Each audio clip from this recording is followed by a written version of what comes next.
જય શ્રી કૃષ્ણ મિત્રો, નિત્ય સત્સંગમાં આપ સૌનું સ્વાગત છે।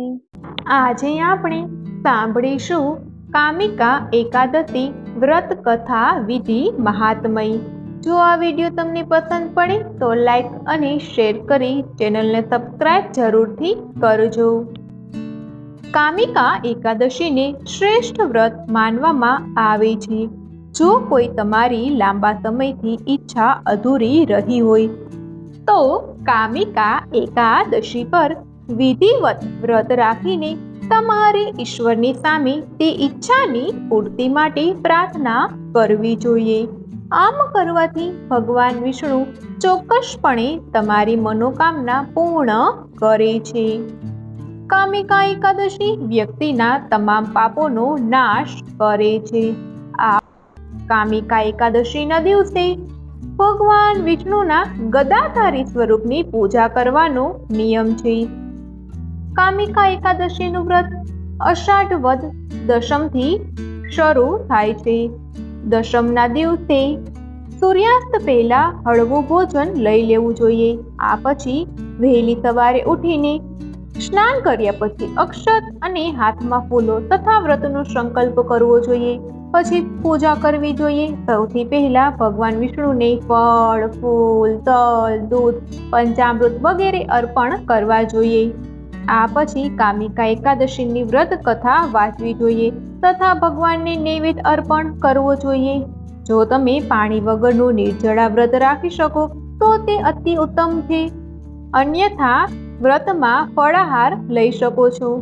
આખો દિવસ ભગવાનનું ધ્યાન ધરવું જોઈએ, ભજન અને કીર્તન કરવા જોઈએ। એકાદશીની રાત્રે જાગરણ કરવાનો પ્રયાસ કરવો જોઈએ। બીજા દિવસે સ્નાન કર્યા બાદ બ્રાહ્મણોને જમાડી અને ક્ષમતા અનુસાર દાન કરવું જોઈએ। તે પછી જ ભોજન લેવું જોઈએ। દશમની રાતથી દ્વાદશી સુધી બ્રહ્મચર્યનું પાલન કરવું જોઈએ। કોઈની નિંદા કે ટીકા ન કરવી જોઈએ। પ્રભુની ભક્તિમાં લીન રહેવું જોઈએ। વર્ષમાં આવતી 24 એકાદશીનું મહત્વ ભગવાન શ્રી કૃષ્ણએ રાજા યુધિષ્ઠિરને જણાવ્યું હતું। હવે આપણે સાંભળીએ ભગવાન શ્રી કૃષ્ણએ જણાવેલું કામિકા એકાદશીનું મહત્વ। એકવાર ધર્મરાજા યુધિષ્ઠિરે ભગવાન શ્રી કૃષ્ણને આ એકાદશીના મહત્વ વિશે પૂછ્યું તો શ્રી કૃષ્ણએ તેમને કહ્યું કે આ એકાદશીને કામિકા એકાદશી તરીકે ઓળખવામાં આવે છે। આ એકાદશી વ્રત વ્યક્તિની મનોકામના પૂર્ણ કરે છે અને તેને તમામ પાપોમાંથી મુક્તિ આપે છે। કામિકા એકાદશીનું વ્રત કરવાથી કોઈ પણ જીવ કુયોનિમાં જન્મ લેતો નથી।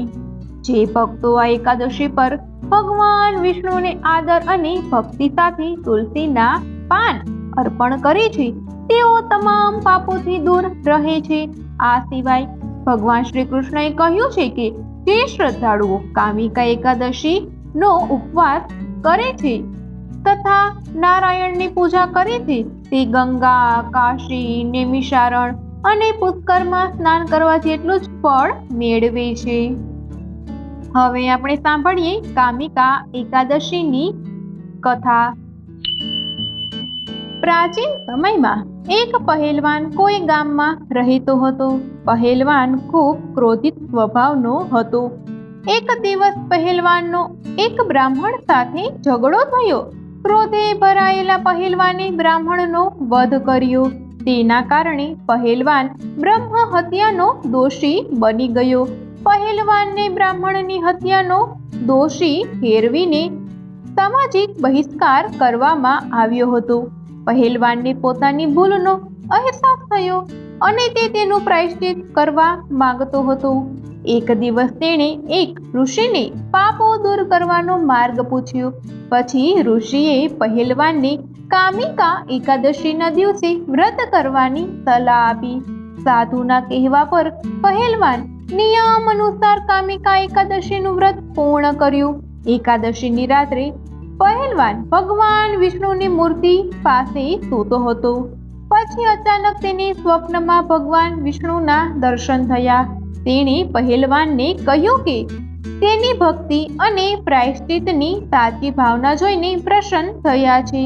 ત્યારબાદ ભગવાન વિષ્ણુએ પહેલવાનને બ્રહ્મ હત્યાના દોષમાંથી મુક્ત કર્યો હતો.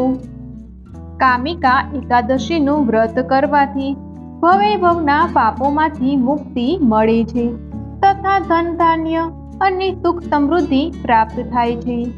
મિત્રો, જો આ માહિતી તમને પસંદ પડી હોય તો વિડીયોને લાઈક અને શેર કરી ચેનલને સબસ્ક્રાઇબ જરૂરથી કરજો. જય શ્રી કૃષ્ણ.